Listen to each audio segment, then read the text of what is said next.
বয়স বেছি নগাঁৱত উচ্চতৰ মাধ্যমিক চূড়ান্ত পৰীক্ষাৰ পৰা বঞ্চিত পৰীক্ষাৰ্থী। উচ্চতৰ মাধ্যমিক চূড়ান্ত পৰীক্ষাত নগাঁও জিলাৰ এগৰাকী পৰীক্ষাৰ্থীক পৰীক্ষাত অৱতীৰ্ণ হোৱাত বঞ্চিত কৰাৰ গুৰুতৰ অভিযোগ উত্থাপিত হৈছে। নগাঁও চহৰৰ নগাঁও কলংপাৰ বিদ্যাপীঠ ছিনিয়ৰ ছেকেণ্ডাৰী স্কুলৰ পৰীক্ষা কেন্দ্ৰত কমলা খাতুন নামৰ মহিলা পৰীক্ষাৰ্থীগৰাকীক যোৱা 13 ফেব্ৰুৱাৰীৰ পৰা অনুষ্ঠিত হোৱা উচ্চতৰ মাধ্যমিক চূড়ান্ত পৰীক্ষাত বহাৰ পৰা বঞ্চিত বুলি অভিযোগ উঠিছে। জানিব পৰা মতে ডক্টৰ.S.R.K. ছেকেণ্ডাৰী স্কুলৰ পৰা পৰীক্ষাত অৱতীৰ্ণ হোৱা প্ৰায় 45 বছৰীয়া কমলা খাতুন নামৰ মহিলা পৰীক্ষাৰ্থীগৰাকীক পৰীক্ষা কেন্দ্ৰত প্ৰৱেশৰ বাধা আৰোপ কৰে কলংপাৰ বিদ্যাপীঠ ছিনিয়ৰ ছেকেণ্ডাৰী স্কুলৰ অধ্যক্ষ পদুম ৰাজখোৱাই। পৰীক্ষাৰ্থীগৰাকীৰ হাতত এডমিট কাৰ্ড লৈ প্ৰৱেশ কৰাৰ সময়তে মেট্ৰিকৰ এডমিট মাৰ্কশ্বিট আদি বিচাৰি হাৰাশাস্তি কৰাৰ অভিযোগ উত্থাপিত হোৱাৰ লগতে আধাৰ কাৰ্ড আনিলেহে পৰীক্ষা কেন্দ্ৰত প্ৰৱেশৰ অনুমতি দিয়া হ'ব বুলি জনায়। পৰীক্ষাৰ্থীগৰাকীয়ে বিষয়টো অধ্যয়নৰত ডক্টৰ.S.R.K. ছেকেণ্ডাৰী স্কুলৰ অধ্যক্ষক জনোৱাত অধ্যক্ষ জাকিৰ হুছেইনে কলংপাৰ ছেকেণ্ডাৰী স্কুলৰ অধ্যক্ষ পদুম ৰাজখোৱাক তেওঁ বিচৰা তথ্যসমূহ দিয়া হ'ব বুলি প্ৰতিশ্ৰুতি দি সময়ৰ প্ৰতি লক্ষ্য ৰাখি পৰীক্ষাৰ্থীগৰাকীক পৰীক্ষা কেন্দ্ৰত সোমাবলৈ অনুৰোধ জনায়। তেওঁ যদিও এই কথা অনুৰোধ নচ্ছাত কৰে, ফলত পৰীক্ষাৰ্থীগৰাকী পৰীক্ষাত অৱতীৰ্ণ হোৱাৰ পৰা বঞ্চিত হ'বলগীয়া হয়। আনহাতে বঞ্চিত পৰীক্ষাৰ্থীগৰাকীয়ে আজি ডক্টৰ.S.R.K. ছেকেণ্ডাৰী স্কুলত কি কাৰণে তেওঁক পৰীক্ষাত অৱতীৰ্ণ হোৱাৰ পৰা বঞ্চিত কৰা হ'ল তাৰ কৈফত বিচাৰি আহি শিক্ষানুষ্ঠানত পৰিৱেশ উত্তাল কৰি তোলে। ইয়াৰ পাছতে ডক্টৰ.S.R.K. ছেকেণ্ডাৰী স্কুলৰ অধ্যক্ষ জাকিৰ হুছেইনে সংবাদ মাধ্যমৰ কাষ চাপি বিষয়টোৰ ক্ষেত্ৰত ন্যায় বিচাৰি কলংপাৰ বিদ্যাপীঠ ছেকেণ্ডাৰী স্কুলৰ অধ্যক্ষ পদুম ৰাজখোৱাৰ বিৰুদ্ধে সোচ্চাৰ হৈ পৰে। তেওঁ মহিলা পৰীক্ষাৰ্থীগৰাকীৰ বয়স বেছি হোৱাৰ বাবে পৰীক্ষা কেন্দ্ৰত প্ৰৱেশৰ বাধা দিয়া হ'ল বুলি প্ৰশ্ন উত্থাপন কৰি শিক্ষাৰ ক্ষেত্ৰত বয়সৰ বাধা ক'ত বুলিও প্ৰশ্ন উত্থাপন কৰিছে। আনকি এই বিষয়টোক লৈ আইনৰ কাষ চপাৰ হুংকাৰ প্ৰদান কৰিছে।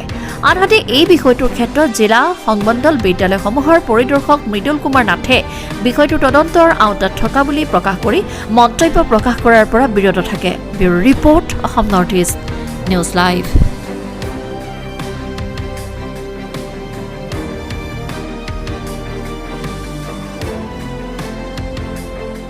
মানুহৰ মাজে মোক ঘেৰুৱাৰ কৰি ধৰিছে। আজি এই 2 দিন ধৰি পেলাই মই এনেকুৱা ধৰণৰ অৱস্থা হৈ গৈছোঁ, মই খোৱা বোৱা একো নাই। কেণ্ডিডেটে ইমান মোক মানসিকভাৱে শাস্তি দি আছে। আৰু সেইজনে মোক এবাৰ কয় মনালিছা হোটেলত আহক, এবাৰ কয় 10-11 কয় সেইটো ৰেষ্টুৰেণ্টত আহক, এবাৰ কয় আপুনি এই হেৰিত আহক নতুন বজাৰত আহক তাত চাহ খাম, এইবিলাক ধৰণৰ হেৰিত। আৰু আপোনালোকে চাওক আমাৰ টিচাৰক আপোনালোকক অন হেৰিত দিছোঁ, আপোনালোকে ৰেকৰ্ডিং আছে। তেখেতে কৈ আছে যে আপোনালোকে এই ছোৱালীজনীক এই কেণ্ডিডেটজনীক 5টা পৰীক্ষাত বহাই দিয়ক, তেখেতে কম্পাৰ্টমেণ্টেল পৰীক্ষাত পাছ কৰাৰ দায়িত্ব মই ল'ম। আমাৰ টিচাৰে সুধিছে যে কম্পাৰ্টমেণ্টেল পৰীক্ষা হাই ছেকেণ্ডেৰীত আছে জানো?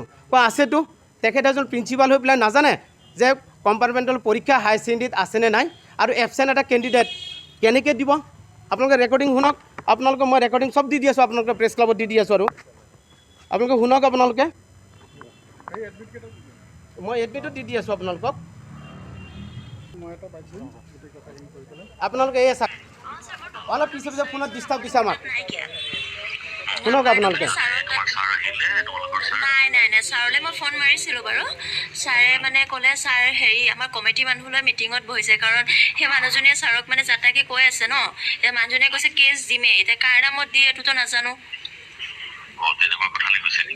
হয় এতিয়া ছাৰো অলপ টেনশ্যনত আছে। এতিয়া ছাৰে এতিয়া কমিটি মানুহলৈ অলপ মিটিঙত বহিছে, কি কৰিব। আৰু এটা আছে ৰেকৰ্ডিং। তেখেতে কৈছে কম্পাৰ্টমেণ্টেল পৰীক্ষাত তেখেতে বহিব দিছে, পিছত পাছ কৰাই দিব। আৰু আছে তেখেতে কৈছে যে বাকী কেণ্ডিডেটকেইটা মই পাছ কৰাৰ দায়িত্ব লৈছোঁ, এইটো আপোনালোকে হেৰি কৰক, কি কয় এইটো কিবা কৰি সমতা কৰি দিয়ক। আৰু তেখেতে পৰীক্ষা চলাইছে। আপোনালোকক আৰু এটা কথা কৈ দিছোঁ, যোৱা বছৰ মই কমপ্লেইন দিছোঁ যে আপোনালোকৰ ষ্টুডেণ্টখিনি কিয় এক লগত বহাইছে, আমাৰ ষ্টুডেণ্টখিনি কিয় বহাইছে। আপোনালোকৰ এটা ষ্টুডেণ্ট এখন ডেস্কত বহিলে, আপোনালোকৰ এটা ষ্টুডেণ্ট আমাৰ এটা ষ্টুডেণ্ট, কিন্তু তেখেতে এনেকুৱা ধৰণৰ পৰীক্ষা তেখেতে মই মতালি চলাই আছে। আৰু তাৰমানে বুজি পালে, ফোন কৰে আৰু মোক এনেকুৱাভাৱে দিছে। তেখেতে CRCC লগাই দিছে, ক'ৰ মানুহ লগাই দিছে, কয় আহকচোন এইটো মিলাই দিওঁ, অ'ত মিলাব লাগে ত'ত। মই মিলোৱাৰ কি কথা আছে? কেণ্ডিডেটটো পৰীক্ষাত কি ধৰণে ব্যৱস্থা কৰি দিয়ে, এটাই তেখেতৰ উদ্দেশ্য, কয় এইবাৰ পৰীক্ষাত বহাই দিয়ক, কম্পাৰ্টমেণ্টেল পাব আৰু অহা বছৰ পাছ কৰাৰ দায়িত্বটো মই লৈছোঁ। এইটো কি ধৰণৰ পাছ কৰাৰ কেনেকৈ দায়িত্ব ল'ব?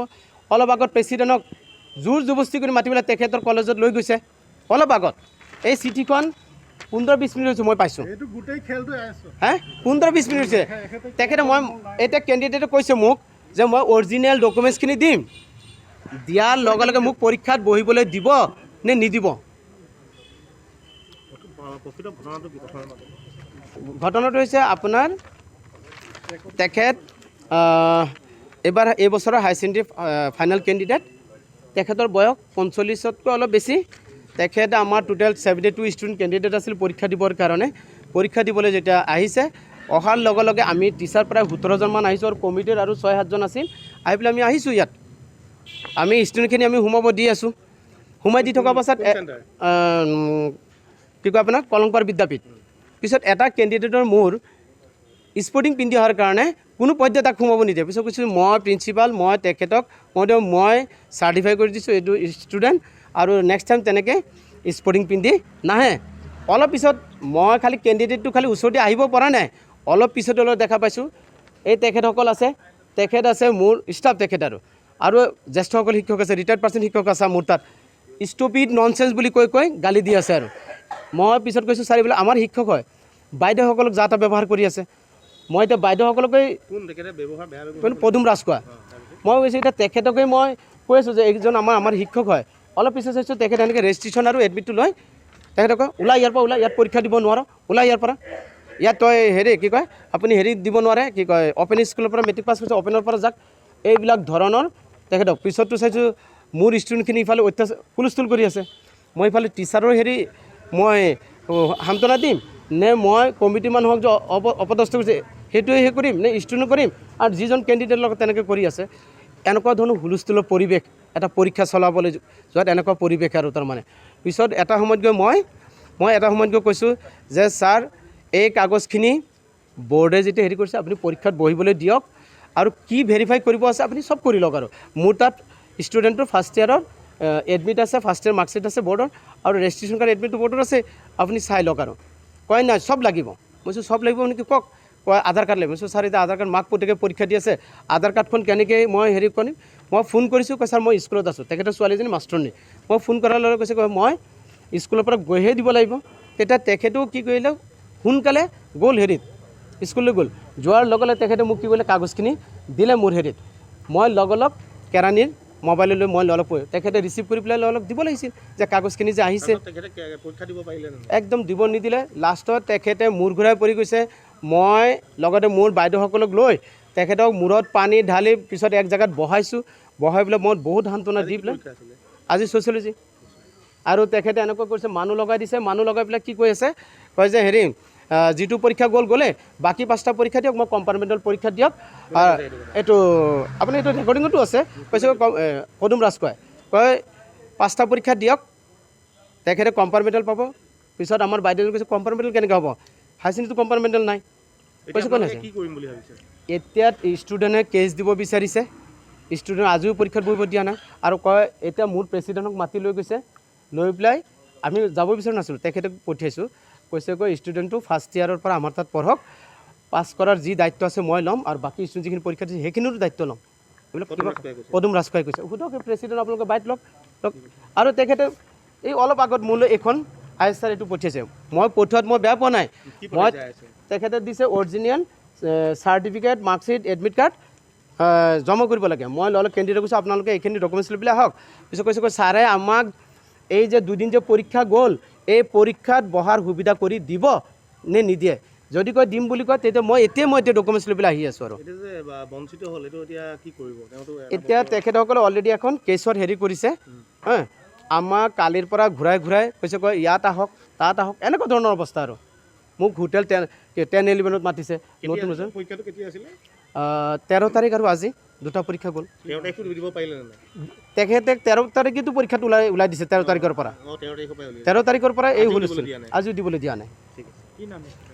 ষ্টুডেণ্টৰ নাম কমলা খাতুন।